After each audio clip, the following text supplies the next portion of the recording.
Dzień dobry. Dzień dobry. Serdecznie witam. Rector. Campus and Saakashvili. Yeah, we've seen some. I remember. Five Georgian students.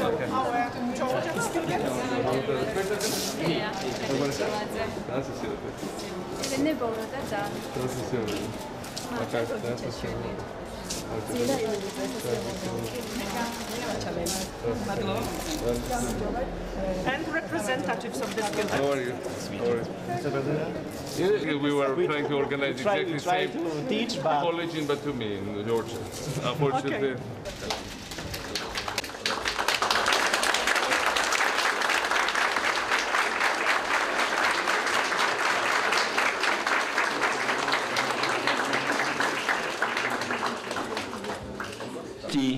For a small country to affirm its independence vis-à-vis a former imperial power and also to affirm its territorial integrity.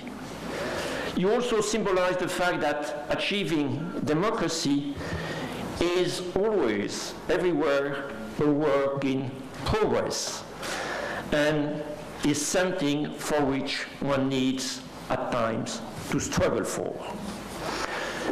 Mr. President, we are aware that one of your main objectives of your presidency has been to strengthen the ties between the European Union and Georgia, and this in the framework of the European neighborhood policy. Thus, you may be interested to know that here at Nathalie, we place particular stress on the relations between the European Union and its neighbors. Thanks to the European Parliament and the European Commission, a well-endowed chair focusing specifically on the European neighborhood policy has been established. And I should add that as part of the European neighborhood policy, the College of Europe benefits from a substantial scholarship program for young graduates from neighboring countries who wish to be trained in EU affairs. That scholarship program has enabled the College of Europe to welcome this year 8 students from Georgia, 5 present here in Nathalie, 3 in Bruges. And we hope very much that after graduating from the college in a few months' time, these students will contribute to make Georgia to continue to progress down what I would call the European road. Just a few words concerning the college. We have 2 campuses I just mentioned, one in Western Europe in Bruges, the other here in Central Europe in Nathalie. In Bruges, we run specialized programs in European law, politics and administration, EU international relations, and European economics. Here in Nathalie, we organize a pluridisciplinary program, also focusing on the European integration process, but allowing us to admit not only students with a degree in law, political science, international relations or economics, but also in languages, history, philosophy, or journalism. Altogether, this year, we have Bruges and Nathalie, something like 440 students, representing 55 different nationalities. And Georgia, as I just mentioned, is well represented, since we have 8 Georgia students out of the 440 students presently studying at the college. Mr. President, your visit to Nathalie is very timely, since, as it happens, this is Georgia National Day, and your presence adds luster to the celebration that Georgian students had already planned. It's one of the most pro-Western, pro-European countries, and on this track it is on the track of association with the European Union. It also has ambitions to become a member of NATO.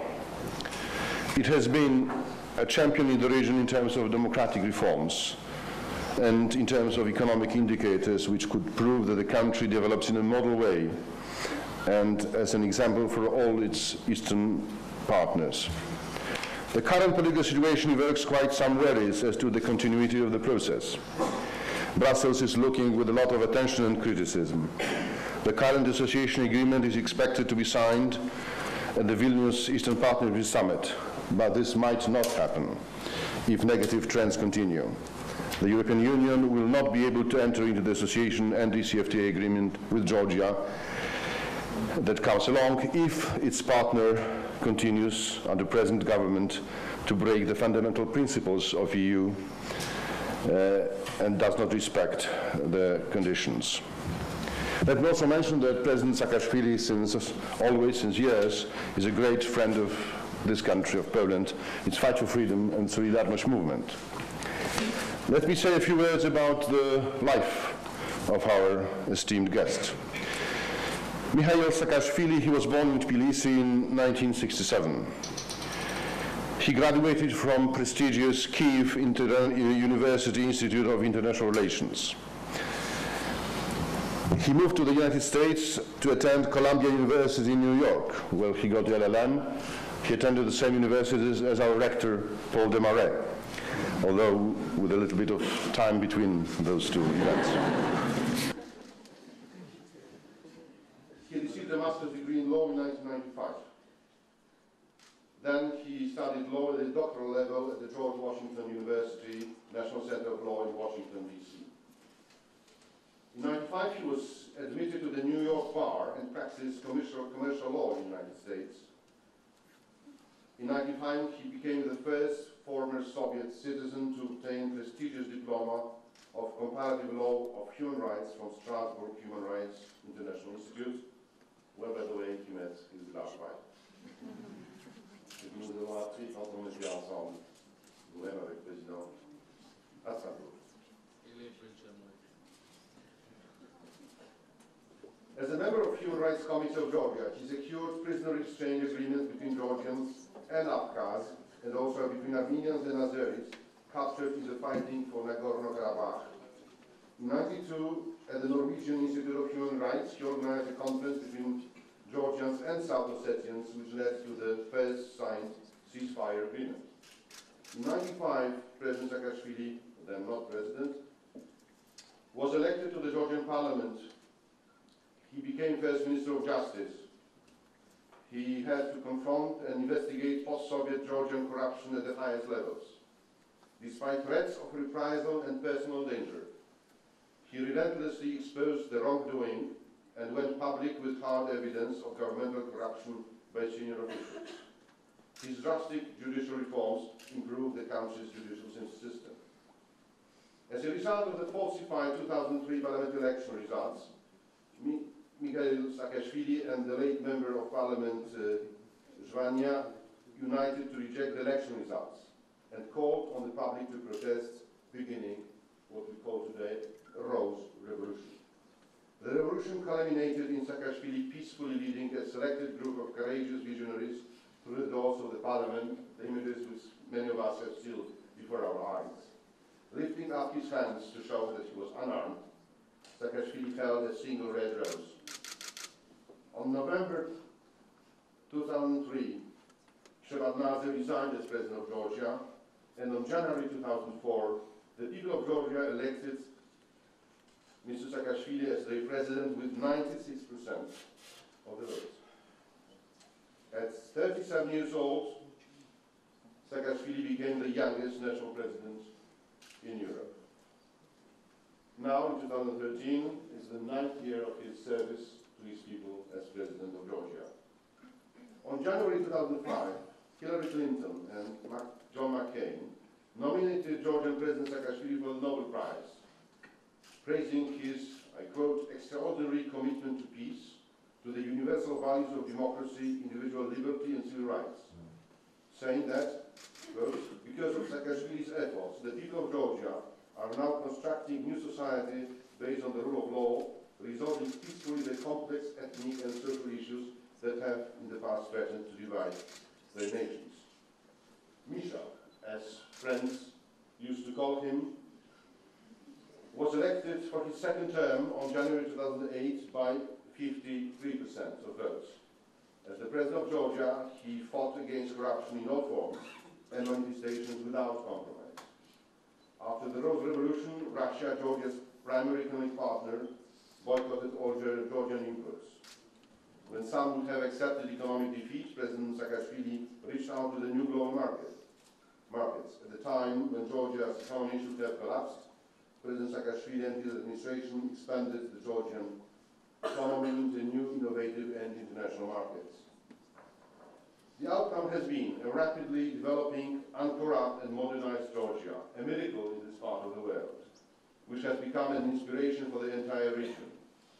Instead of a post-Soviet nation economically propped up by Russia, Georgia is now on its own as an independent economy and as well as a sovereign democracy. Georgia's capital cities, Tbilisi and the port of Batumi, serve as testaments to the success of Saakashvili administration's economic strategy. Then came the Russian invasion of Georgia and a very difficult time through which the President and his administration had to go through. The challenges of his country are still vast, but this country's progress is evidence that it's worth to undertake courageous efforts and reforms and to move into the right direction. Let me add that he can count on European friends of Georgia, the friends of free and democratic Georgia, and your generation and others will appreciate. Thank you.